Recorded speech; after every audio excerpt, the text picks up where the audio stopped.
Jon McClure in Soho joins us now, a little touch of Soho here in Westminster. Welcome to this week. Very much.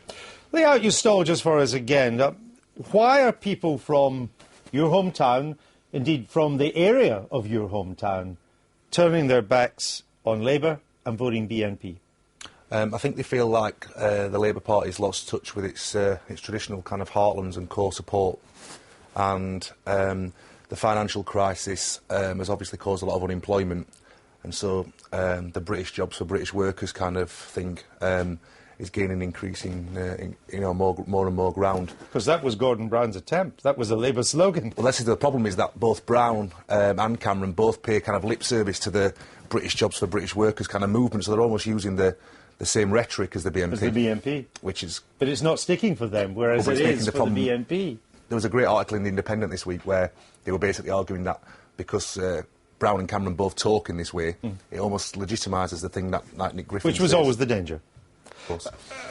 It was the collapse in the Labour vote that got us 2 BNP members, but the BNP vote went up. I was looking at the figures, and went up from 800,000 to 950,000, compared to 2004, at a time when the overall vote of everybody was declining. Almost 1 million people in this country voted BNP. Yeah, and 1.3 million voted Green, and the Green vote was up by nearly twice as much in percentage terms as the BNP vote was up.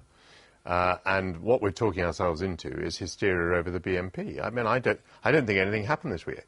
The problem with the BNP vote is the electoral system, the absolutely mad electoral system that allows you to get MEPs when you've got 8% of the vote. You see, in the northwest seat, it's this huge region. You've got 8 seats. Well, of course, if you've got 8 seats, you're going to win with 8%. But even the Greens doing well as part of the process that John's talking about. It is that the old working class vote moved to the BNP or didn't vote at all, and a more liberal middle class vote, disillusioned with Labour and the Tories, voted Green. Yeah, but the media decide what the story is. I mean, it is true that the Labour Party vote collapsed, not very surprising. I think it went down by nearly 7 percentage points. But actually, 2.5 percentage points of that went to the Greens, but for some reason nobody wanted to write about this time. 1.2% or something like that went to the BNP. I mean, this is substantially a non-story. It is not surprising to me that the BNP got a few more votes in the middle of a recession. But what they got, due to the daft system, is 2 seats, and that's what's gained the headlines. Yeah, but am I missing something? I mean, this country has never elected anything like the BNP to a parliament before. This time we did. Do you know, I agree with Michael about the electoral system, but I don't think it's a complete non-story. I would say, though, the pattern is different in the north and from the south.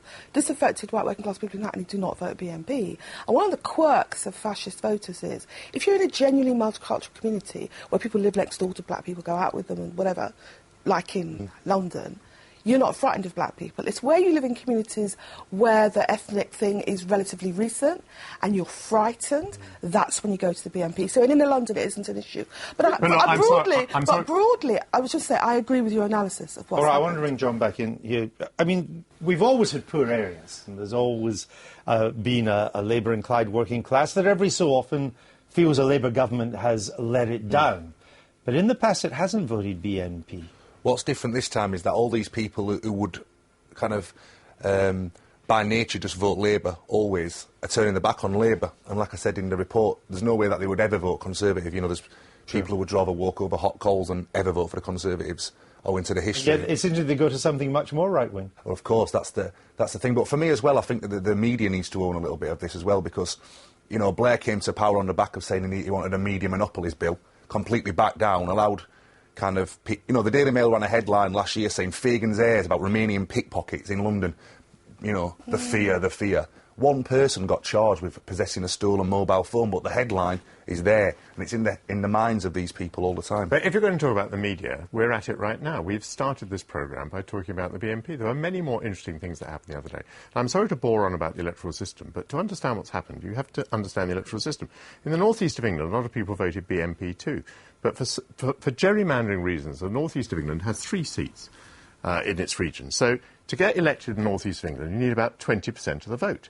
To get elected in the northwest of England, you only need 8% of the vote. A million This people. is a stupid system. 1 million people voted BNP, Michael. We've had this electoral system for not a long... million. Stop well, exaggerating. 950,000. 950,000. Well, it's near enough a million. And it's historically unprecedented. We've never elected the far right like this to a parliament, even in the 1930s. Because we've never had a daft parliament at the like height this. Of fascism, we've never had such did. a stupid electoral system as this. In All the right, old well, we'll days, agree to disagree. we used to have first past the post. And then you didn't yeah, get but people we've like never had this. first past the post in the European elections. Well, we did actually to begin with, but we don't have it now. We have a silly system which allows extremists to get elected. In your view, it's all the voting system. Diane, I think in what John is saying, in a sense, the underlying message he's saying is that Labour has failed its core working class vote. I said earlier, I agree with your analysis.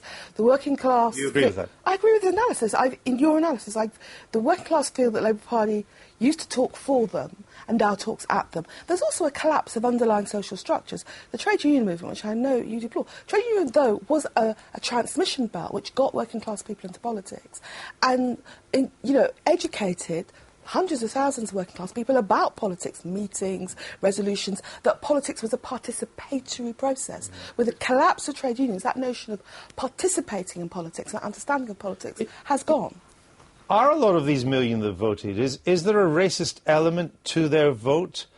Or are they voting for the BNP for other reasons, even though they might think it is racist? I think the BNP are tapping into an underlying current of racism. Kind of, yeah, but often it's kind of soft racism or casual racism, where people will feel free to make racist remarks, but to actively, this is what worries me, and we can badger on about the electoral system all we want. I mean, if 1 million people actively go and vote at a time when people aren't really that bothered about voting, that's when it's time to worry, because they're getting in the car, going to a place and putting their preference on a slip. And it is frightening. I mean, historically, you have a recession, you see a rise in fascism.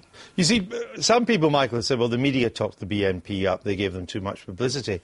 But I would suggest to you the real people that talked them up was the Labour Party. The Labour Party tried to scare a lot of people by the possibility of a big BNP vote to try and stop it from happening. And when they did that, the media then had to cover it. I don't think we tried to scare people. We know the figures, and we know actually... Is your name Michael? Well, we're quite similar. Whereas UKIP... You're not at all similar. UKIP... Almost impossible to tell apart. Almost impossible to tell apart. UKIP are disaffected Tory voters in the European election, but the BNP are Labour voters. OK, Michael, what's the answer?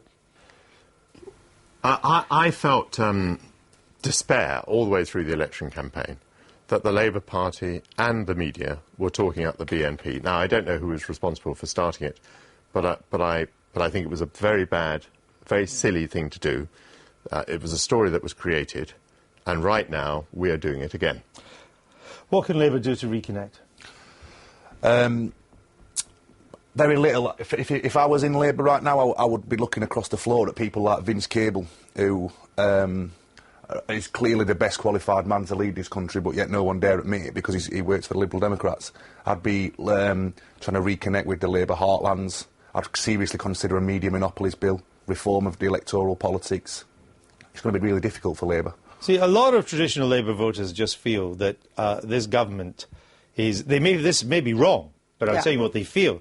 They feel that the government is too concerned about the South, too concerned about ethnic minorities, too concerned about a liberal metropolitan chattering class, and has lost contact, hasn't built enough houses, hasn't created enough jobs for the old core white working class vote. I wouldn't buy into that wholly. I think what we did was focus on Middle England, to the exclusion of inner cities, actually inner city London as well as everything else. But the housing point is a very good point. We haven't built any new houses in Birmingham, for instance, for 12 years. And across the northern cities, you've got that problem. Which, when you have a lot of immigrants, can be in creates tension. The people's scapegoat. All right, I want to finish on... For many decades, the main parties have refused to discuss immigration. Now, I think the proper position on immigration is to say that the country needs it because otherwise we're going to have the wrong balance between old people and younger people.